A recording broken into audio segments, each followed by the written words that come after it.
Sugeng enjing pamirsa, kula saking kelompok itu badhe nindakaken podcast. Ditepangaken nami kula Irfan saking absen 17.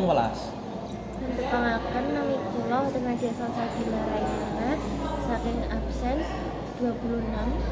Pangaken nami kula Elisa Kussumadani saking absen 18. Sugeng enjing para pamirsa sedaya mugi tansah pinaringan kasarasan saha kabegjan. Kula Elisa nuwun rawuhipun panjenengan ing acara rawuh punika. Sawijining podcast cilik-cilik senadyan mengkono mugi saged maringi manfaat. Ing wekdal menika kula mboten piyambakan, sampun rawuh kanca-kanca kula Nada lan Irfan. Monggo dipun ngaturaken salam. Sugeng enjing para pemirsa, kula Nada matur nuwun sampun dipun paringi kesempatan kangge sesrawungan malih. Mugi-mugi rembugan menika saged maringi wawasan ingkang. Sugeng enjing ugi kula Irfan, kula remen sanget saged melu nyawiji ing rembukan menika. Amargi topikipun pidatos tumrap gesang kita saben dinten. Mugi kanca-kanca, digitalisasi menika sampun nutup lan nyawiji ing urip kita. Malah kadang boten krasa awit esuk tami ingkang kapisan dipun cek punapa gajah HP boten Lares Elisa, kula piyambak biasring tangi turu dereng ngadus dereng ngetok sayur nanging sampun mriksa pesen mlebet notifikasi utawi digital dinten punika. Digitalisasi punika ginakaken urip kita langkung praktis nanging ugi nggawa tantangan mawon. Leres sanget wonten kathah perkawis sing kadah dipun remen-remeni. Contonipun bab keseimbangan. Kula remen sinau bab digital nanging ugi nate keserakat amargi ngentosi wektu kathah wonten ing layar. kita rembungan positifipun rumiyin. Miturut panjenengan kelebihan digitalisasi punika punapa kemawon? Kaping pisan komunikasi. Biyen menawi badhe nyambung kabar kaliyan kanca sing adoh kedah nyerat layang. Saiki namung klik video call kita saged ndereng pasuryaipun. Punika kadah dipun syukur. Nggih, malah kangge sinau ugi. Wonten platform khusus online, video pembelajaran, perpustakaan digital. Kula pribadi asring maos jurnal-jurnal akademik online. Menika mbantu sanget amargi kathah pustaka ingkang boten wonten ing perpustakaan kampus.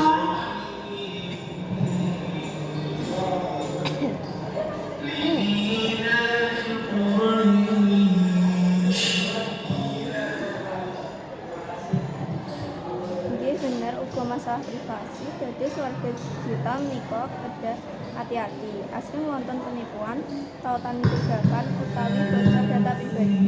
Kita kedah saged mbedakaken informasi sing bener lan sing palsu.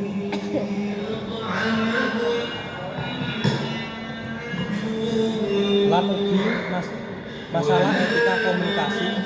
Kathah tiyang ing medsos remen nyerat komentar kasar, padahal menawi pas sesarengan rembukan langsung boten nganten. Digitalisasi kadang maringi jarak sing dadosaken wong lali sopan santun.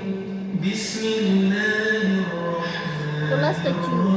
Laras menawi dipun wastani teknologi punika piranti nanging ingkang saged nonton punapa niku dadi beji utawi awan yaiku manusianipun.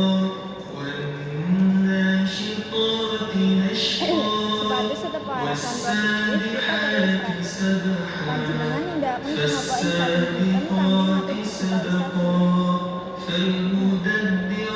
Kula gadah aturan pribadi jam digital. Contonipun nalika arep sare, HP kula tingali meja. Boten kula gendong lebet amben.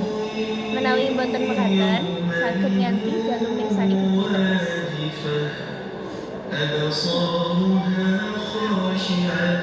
Kula asring detox digital saben minggu. Boten ketat banget, nanging minimal saben motong metu layar. Kula nggunakake wekdal wektu luang kangge olahraga, maos buku fisik utawi numpak bis. Kula nyobi ngetrapaken aturan 2 hal produktif sadurunge buka media sosial. Contoh, meres meja lan nyiapake tulis. Saiki luwih raos tertib lan ora kebablasan scroll.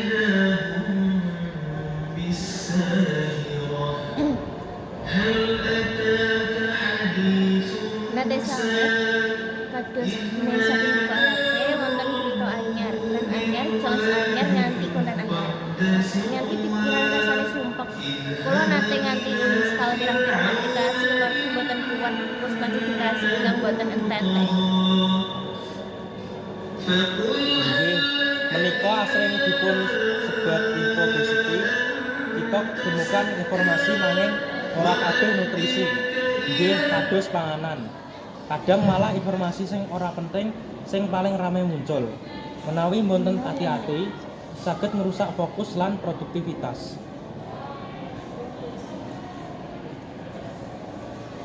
Menika kados metode Pomodoro nggih.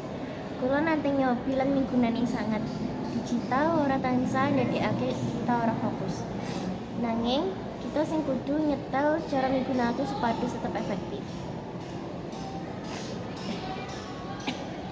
Saestu, uga wonten aplikasi sing bantu ngatur wektu layar. Ngunci aplikasi sementara lan maringi laporan aktivitas digital. Kula rumangsa teknologi bisa ngontrol awake dhewe. Nanging kita sing milih ngarahke menyang endi.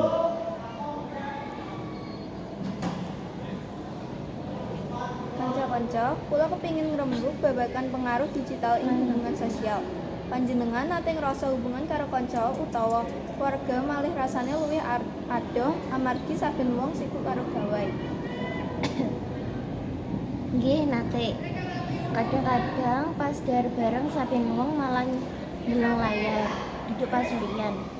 Padahal kesempatan sesrawungan fisik niku wigatos. Menika paradoks digital. Kita disambungke karo wong adoh. Nanging bisa adoh karo wong cedhak. Nanging kula pribadi rumangsa digital ugi bisa nguati hubungan menawa digunakake kanthi bener.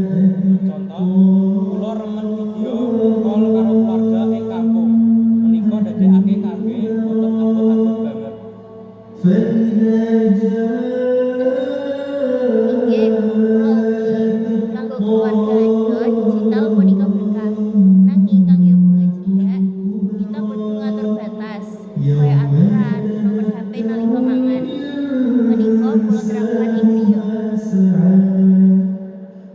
Malih topik wigatos saking kerja. Akeh tiyang enom sing ngrasakake amargi organisasi. Panjenengan nyawang menika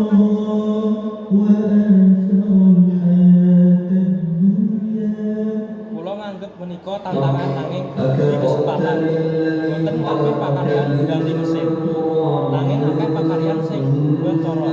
Wong sing gelem sinau lan adaptasi bakal luwih puas. Malah akeh profesi anyar sing muncul. Analisis data, strategi,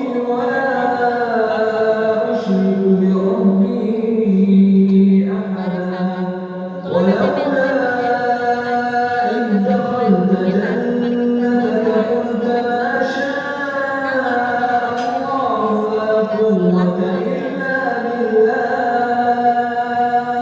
Inggih,